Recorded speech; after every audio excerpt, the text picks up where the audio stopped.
Al-Ja'fari affirme l'information nationale est visée pour la faire taire et l'empêcher de mettre à nu les vrais objectifs du ciblage de la Syrie. Le terrorisme takfiriste frappé par l'armée arabe syrienne intensifie sa criminalité contre les établissements de services et les quartiers résidentiels. L'armée égyptienne envoie des renforts militaires assignés pour faire face au terrorisme et saisit au port Saïd un entrepôt d'armes en provenance de la Turquie.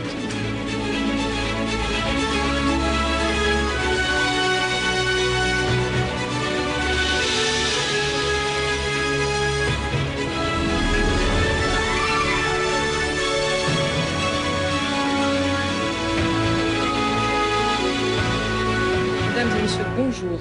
Dans notre actualité, Bachar al-Ja'fari, délégué permanent de la Syrie auprès des Nations Unies, a affirmé que l'information syrienne est visée par les groupes terroristes et les pays qui les soutiennent pour la faire taire et l'empêcher de mettre à nu les objectifs du ciblage de la Syrie, évoquant dans ce sens les médias incitant à la violence, au terrorisme et à la falsification des faits.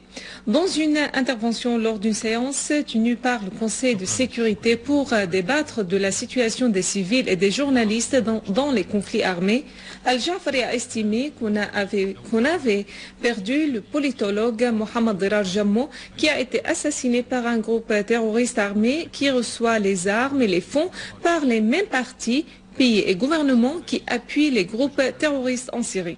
Al-Ja'fari a ajouté que l'information objective joue un rôle important dans l'enracinement du rapprochement entre les nations et les peuples et la consécration des valeurs humaines et de civilisation, soulignant que l'information nationale fait l'objet des attaques menées par des terroristes et des sanctions occidentales et arabes. Al-Ja'fari a indiqué que le gouvernement syrien s'attachait, en se basant sur son attachement au dévoilement des faits, à collaborer avec l'ex-émissaire spécial des Nations Unies, Kofi Annan, et à mettre en œuvre son plan à 6 points, en particulier l'article 5 relatif à l'entrée et à l'action des journalistes. Al-Ja'fari a fait noter que le gouvernement syrien avait porté un grand intérêt à la sécurité des journalistes et leur avait demandé de ne pas se rendre illégalement en Syrie, disant que certains journalistes continuent à s'infiltrer illégalement au territoire syrien via les frontières avec les pays voisins, ce qui les expose au danger. Le porte-parole du ministère iranien des Affaires étrangères, Abbas Araghchi, a fustigé les allégations sur l'envoi d'armes par l'Iran en Syrie. Ces allégations sont infondées et sont provoquées par ceux qui entraînent et fournissent des armes aux terroristes et à ceux qui sont hors la loi, au détriment du peuple et du gouvernement en Syrie, a ajouté Araghchi. Il a souligné que ces parties étrangères entravent en soutenant la guerre et la violence les efforts de la communauté internationale déployée pour trouver une solution politique à la crise en Syrie. Concernant des propos véhiculés récemment selon lesquels l'Iran envoie des armes en Syrie via l'espace aérien irakien, Araghchi a clarifié que le gouvernement irakien avait inspecté d'une façon non publique certains avions iraniens en direction de la Syrie. Le gouvernement irakien a annoncé officiellement que ces avions ne transportent aucun équipement militaire mais des aides médicales et des denrées, a souligné Araghchi.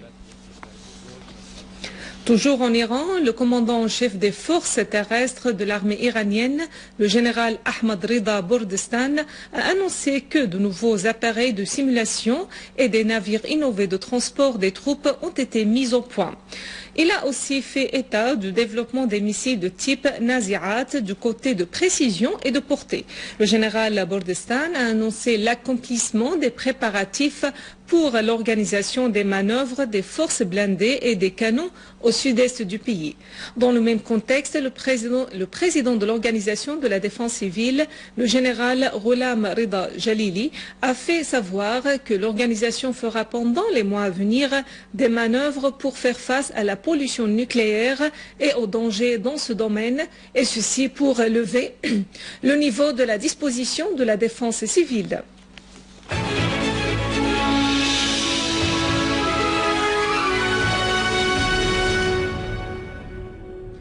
Des groupes terroristes armés ont attaqué aujourd'hui les gazoducs et les oléoducs de fioul qui alimentaient les centrales électriques de la région sud.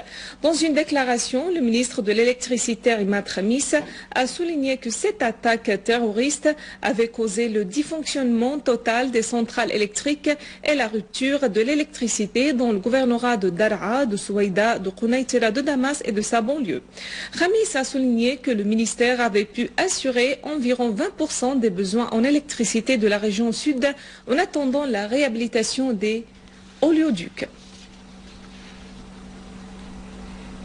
2 employés du centre de la radio et de la télévision à Homs ont été blessés du fait de la chute d'un obus de mortier tiré aujourd'hui par des terroristes sur le centre situé dans le quartier de Kermesham. La chute de cet obus a causé des dégâts matériels dans le centre. Un autre obus de mortier était tombé sur le marché de légumes dans le quartier Al-Khudr, faisant un blessé et causant des dégâts matériels dans les voitures et les immeubles, alors qu'un autre obus avait chuté sur un immeuble à la périphérie de l'église de Mar Afram dans le quartier Al-Adawiya sans faire de victimes. En outre, 3 citoyens étaient tombés en martyrs alors que d'autres ont été blessés en raison de la chute d'un obus de mortier tiré par des terroristes sur une école où résident des dizaines de familles déplacées dans le quartier d'Addablan dans la ville de Homs. Une source sécuritaire jordanienne haut placée a affirmé que les forces de la steppe royale avaient arrêté 12 Somaliens qui étaient en train de s'infiltrer illégalement en Syrie. Des informations et des rapports médiatiques avaient affirmé l'infiltration de centaines de terroristes arabes et étrangers en Syrie ces derniers mois. Ces terroristes rejoignent les groupes terroristes armés qui commettent des actes de tuerie, d'enlèvement et de sabotage en Syrie. Quant au récent développement de la situation en Égypte, des dizaines d'habitants de la ville d'Al-Arish ont observé un sit-in devant un des sièges de sécurité de la ville en guise de protestation contre le chaos et la détérioration de la situation sécuritaire au nord de Siné. Les protestataires ont appelé les services de sécurité à réprimer les hors-la-loi qui visent les éléments de l'armée et de la police. Cependant, les services de sécurité égyptiennes ont arrêté 10 parmi les plus dangereux terroristes possédant des armes et une grande quantité de drogue. Hier, 3 policiers avaient été tués alors que 3 autres blessés dans des attaques menées par des éléments armés contre les 2 centres de police de Sheikh Zoued et d'Al-Arish. Et en Libye, de violents accrochages ont eu lieu hier soir à Tripoli entre des milices armées. De lourdes armes ainsi que des roquettes RPG ont été utilisées dans les accrochages qui s'étaient déroulés dans la rue reliant route Al-Sha'il et Al-Siyahiya dans la capitale. Cependant, un certain nombre des éléments de sécurité ont manifesté dans la ville de Sabha en signe de protestation contre les violations commises à leur encontre par les groupes armés. Au Bahreïn, une explosion à la voiture piégée a eu lieu près du cabinet royal au sud de la capitale Al-Manama sans faire de victimes. Le ministère de l'Intérieur a déclaré que l'explosion est due à une bonbonne de gaz plantée dans une voiture garée dans un parking d'une mosquée dans la région d'Al-Rifa'a. L'association Al-Wifaq al-Watani de l'opposition bahreïnie a condamné l'explosion, affirmant son rejet des actes visant à terrifier les citoyens, soulignant qu'elle continuera à déployer tous les efforts pour parvenir à une solution pacifique à la crise politique au Bahreïn.